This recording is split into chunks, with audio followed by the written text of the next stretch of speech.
ಎಲ್ಲರಿಗೂ ನಮಸ್ಕಾರ. ಸಬಿ ರುಚಿಗೆ ಸ್ವಾಗತ. ನಾನಿವತ್ತು ಒಂದು ಕೇರಳ ಸ್ಟೈಲಲ್ಲಿ ಚಿಕನ್ ಸುಕ್ಕವನ್ನು ಮಾಡ್ತಾಯಿದ್ದೀನಿ. ತುಂಬಾ ಚೆನ್ನಾಗಿರುತ್ತೆ, ಈಸಿ ಕೂಡ ಮಾಡೋದು. ಬನ್ನಿ ಈ ಒಂದು ರೆಸಿಪಿನ ಹೇಗೆ ಮಾಡೋದು ಅಂತ ನೋಡೋಣ. ಅದಕ್ಕಿಂತ ಮುಂಚೆ ನೀವು ನಮ್ಮ ಚಾನಲ್ಗೆ ಹೊಸಬರಾಗಿದ್ದರೆ ಇವಾಗಲೇ ನೀವು ಸಬ್ಸ್ಕ್ರೈಬ್ ಮಾಡಿ, ಪಕ್ಕದಲ್ಲಿರುವ ಬೆಲ್ಲೈಕನನ್ನು ಕೂಡ ಪ್ರೆಸ್ ಮಾಡಿ. ಅದು ಹೇಗೆ ಮಾಡೋದು ಅಂತ ನೋಡೋಣ. ಮೊದಲಿದ್ದಾಗಿ ಈ ರೆಸಿಪಿಗೆ ನಾನು ಒಂದು 2 ಈರುಳ್ಳಿಯನ್ನು ಈ ಥರ ಉದ್ದುದ್ದಕ್ಕೆ ಕಟ್ ಮಾಡ್ಕೊಂಡಿದ್ದೀನಿ. ತೆಳ್ಳಗೆ ಉದ್ದುದ್ದಕ್ಕೆ ಈ ಥರ ಕಟ್ ಮಾಡ್ಕೊಳ್ಳೋಣ. ಕಟ್ ಮಾಡ್ಕೊಂಡು ಇಟ್ಕೊಂಡಿದ್ದೀನಿ. ನಾನು ಎಣ್ಣೆ ಕೂಡ ಬಿಸಿಗೆ ಇಟ್ಕೊಂಡಿದ್ದೀನಿ. ಎಣ್ಣೆಗೆ ಇಲ್ಲಿ ಚೆನ್ನಾಗಿ ಬಿಸಿಯಾಗಿದೆ ನೋಡಿ. ಬಿಸಿಯಾಗಿರುವಂಥ ಎಣ್ಣೆಗೆ ನಾವು ಕಟ್ ಮಾಡಿ ಇಟ್ಕೊಂಡಿರುವಂಥ ಈರುಳ್ಳಿಯನ್ನು ಸೇರಿಸ್ಕೊಳ್ತಾ ಇದ್ದೀನಿ. ನಾನು ಇಲ್ಲಿ ದಪ್ಪದಾದಂಥ 2 ಈರುಳ್ಳಿಯನ್ನು ಹಾಕ್ಕೊಂಡಿರೋದು. ಈರುಳ್ಳಿ ಎಲ್ಲವನ್ನು ಹಾಕ್ಕೊಂಡ್ಮೇಲೆ ಇದನ್ನು ನಾವು ಚೆನ್ನಾಗಿ ಫ್ರೈ ಮಾಡ್ಕೊಳ್ಳೋಣ.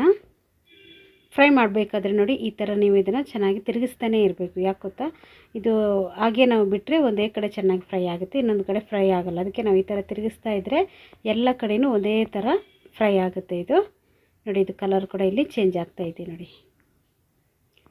ಈ ಥರ ಕಲರ್ ಚೇಂಜ್ ಆಗಬೇಕಿದು ನೋಡಿ. ಇಲ್ಲಿ ಫುಲ್ ಕಲರ್ ಚೇಂಜ್ ಆಗೋಯಿತು. ಇವಾಗ ಇದನ್ನೆಲ್ಲ ತೆಗೆದುಬಿಡೋಣ.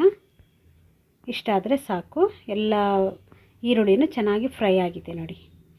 ಇವಾಗ ಇದ್ರದ್ದು ಎಣ್ಣೆ ಎಲ್ಲ ಹೋಗಬೇಕು. ಸ್ವಲ್ಪ ಇದು ತಣ್ಣಗಾಗಬೇಕು. ಇದನ್ನು ಒಂದು ಪ್ಲೇಟಲ್ಲಿ ಇಟ್ಕೊಂಬಿಡೋಣ. ಇಲ್ಲಿ ನಾನು ಅರ್ಧ kg ಚಿಕನ್ ತಗೊಂಡಿದ್ದೀನಿ. ಚಿಕನನ್ನು ಚೆನ್ನಾಗಿ ತೊಳೆದು ಇಟ್ಕೊಂಡಿದ್ದೀನಿ. ಒಂದು 1/4 ಸ್ಪೂನ್ ಆಗುವಷ್ಟು ಅರಿಶಿಣ ಪುಡಿ ಹಾಕ್ಕೊಂಡಿದ್ದೀನಿ. ಅರ್ಧ ಸ್ಪೂನ್ ಆಗುವಷ್ಟು ಧನಿಯಾ ಪೌಡರನ್ನು ಹಾಕ್ಕೊಂಡಿದ್ದೀನಿ. 1/4 ಸ್ಪೂನ್ ಆಗುವಷ್ಟು ಪೆಪ್ಪರ್ ಪೌಡರನ್ನು ಹಾಕ್ಕೊಂಡಿದ್ದೀನಿ. 1 ಸ್ಪೂನ್ ಆಗುವಷ್ಟು ಖಾರದ ಪುಡಿಯನ್ನು ಕೂಡ ಇಲ್ಲಿ ಸೇರಿಸ್ಕೊಂಡಿದ್ದೀನಿ. ಇದ್ರ ಜೊತೆಗೇ ಒಂದು 3/4 ಸ್ಪೂನ್ ಆಗುವಷ್ಟು ಕಸೂರಿ ಮೇಥಿಯನ್ನು ಕೂಡ ಹಾಕ್ಕೊಂಡಿದ್ದೀನಿ. ರುಚಿಗೆ ತಕ್ಕಷ್ಟು ಉಪ್ಪನ್ನು ಕೂಡ ಇಲ್ಲಿ ಸೇರಿಸ್ಕೊಳ್ತಾ ಇದ್ದೀನಿ.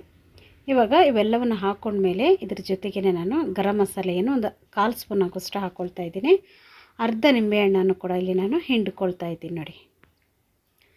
ಈ ನಿಂಬೆಹಣ್ಣು ಹಾಕೋದ್ರಿಂದ ಒಂದು ಚೆನ್ನಾಗಿ ಒಳ್ಳೆ ಟೇಸ್ಟ್ ಇರುತ್ತೆ ಈ ಒಂದು ಚಿಕನ್ನಿಗೆ.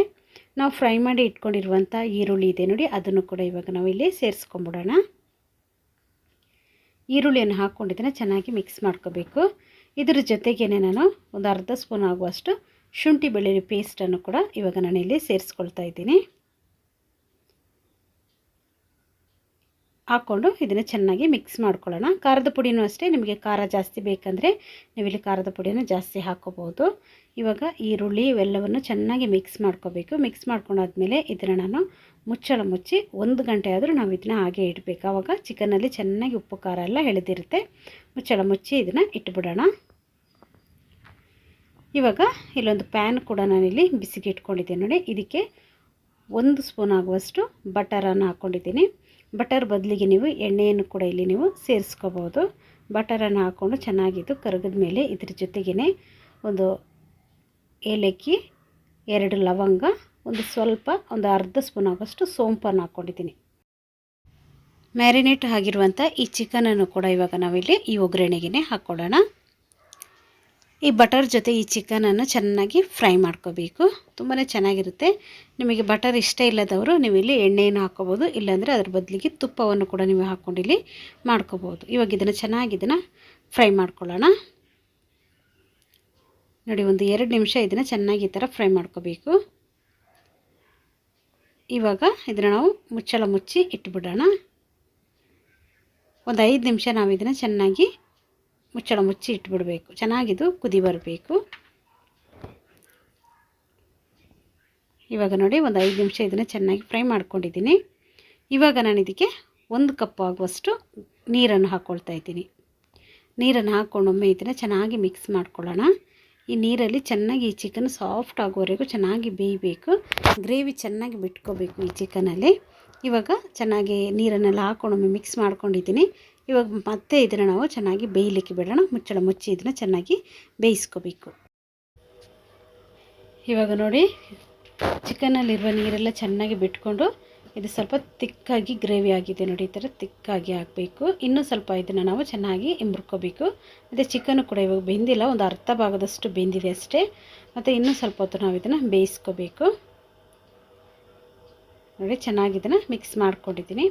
ಇವಾಗ ನಾನು ಇದಕ್ಕೆ ಸ್ವಲ್ಪ ಕರಿಬೇವಿನ ಸೊಪ್ಪನ್ನು ಕೂಡ ನಾವಿಲ್ಲಿ ಸೇರಿಸ್ಕೋಬೇಕು ನೋಡಿ. ಇದು ತಿಕ್ಕಾಗಿ ಆಗ್ತಾ ಇದೆ ನೋಡಿ. ಈ ಥರ ಗ್ರೇವಿ ಚೆನ್ನಾಗಿ ಬಿಟ್ಕೋಬೇಕು.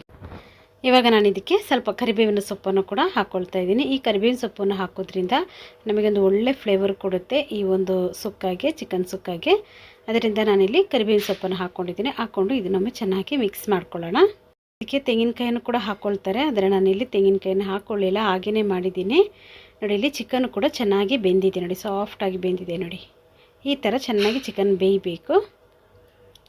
ಇದಕ್ಕೆ ಸ್ವಲ್ಪ ಕೊತ್ತಂಬರಿ ಸೊಪ್ಪನ್ನು ಕೂಡ ಹಾಕ್ಕೊಳ್ಳೋಣ. ತುಂಬಾ ಸೂಪರಾಗಿರುತ್ತೆ. ಇದನ್ನು ನಾವು ಚಪಾತಿ, ಪೂರಿ, ರೋಟಿ ಅನ್ನೋದ ಜೊತೆಗಂತೂ ತುಂಬಾ ಚೆನ್ನಾಗಿರುತ್ತೆ. ನೀವು ಕೂಡ ಇದನ್ನೊಮ್ಮೆ ಟ್ರೈ ಮಾಡಿ, ಈಸಿಯಾಗಿ ಮಾಡ್ಕೋಬೋದು. ನೋಡಿದ್ರಲ್ವ ಎಷ್ಟೊಂದು ಸುಲಭವಾಗಿ ನಾವೊಂದು ಕೇರಳ ಸ್ಟೈಲಲ್ಲಿ ಚಿಕನ್ ಸುಕ್ಕವನ್ನು ಮಾಡ್ಕೊಂಡಿದ್ದೀವಿ ಅಂತ.